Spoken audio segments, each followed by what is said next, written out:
Welcome to the 2020 North White Virtual Open House. My name is Mr. Heimlich. I will be teaching Algebra 1 and Algebra 2 this year. Most of those classes are at the high school level. I will be teaching one of the Algebra 1 classes at the middle school as well. A couple things here to get started. My expectations.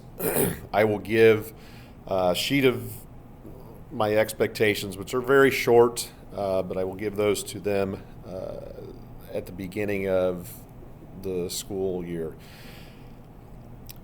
Very simple. I require them, I tell them I want them to be class on time with their materials, with all the materials that I'm going to share with you here in a bit, what I require. Be respectful of others. Always give effort and ask questions. Ask question, that's a big one. If they ask questions, then I know what they're thinking, where they're coming from.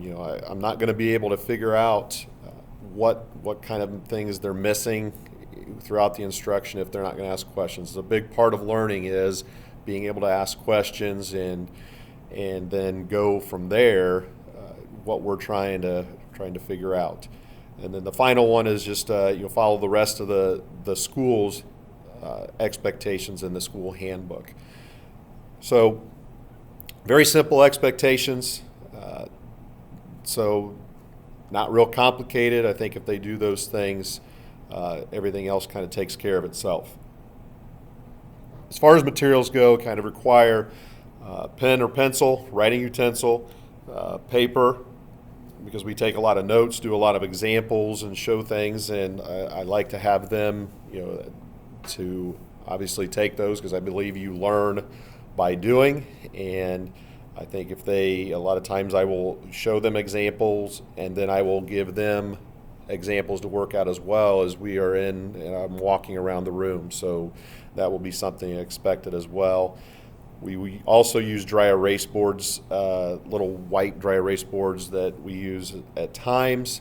With everything that's going on right now, we may use those, so a dry erase marker would be something that you could use as far as material as well. Folder is always helpful to stay organized.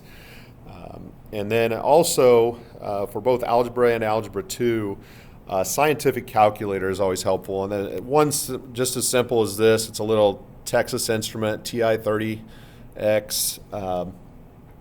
You get those at Walmart or anywhere usually. About $10 to $12. It's not so it's not real expensive. You don't need to get the graphing calculators for either of these classes. The Algebra 1 probably won't use everything that's on this calculator, what it can do, as much as maybe Algebra 2, but eventually you will get there, so it's always a helpful thing to purchase. And I highly recommend that you get those because I do not have many of them to share, and so I think it would be something that would be probably, as far as all the materials, another thing for this class to purchase. And then also your Chromebook is expected to be fully charged when you come to class. We will use that quite often in here. Not only for videos, we will also use for our book is online, and then there's a program that goes with the book that we use very often, which is called Math Excel. You can actually see that kind of behind me, but it goes along with the book, and there are a lot of times our assignments are through that. So we don't usually necessarily use all the problems from the book as much as this program that goes along that came with the book. So that is something that is always expected to have with you at all times and fully charged, like I said, is your Chromebook.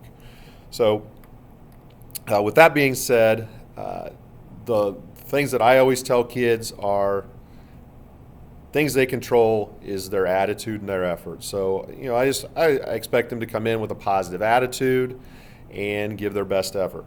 Not everybody enjoys math, and I always explain that to them, but that doesn't, we can still have a positive attitude here and get things accomplished and learn. And so the things that they control are those two things. And I said, be respectful.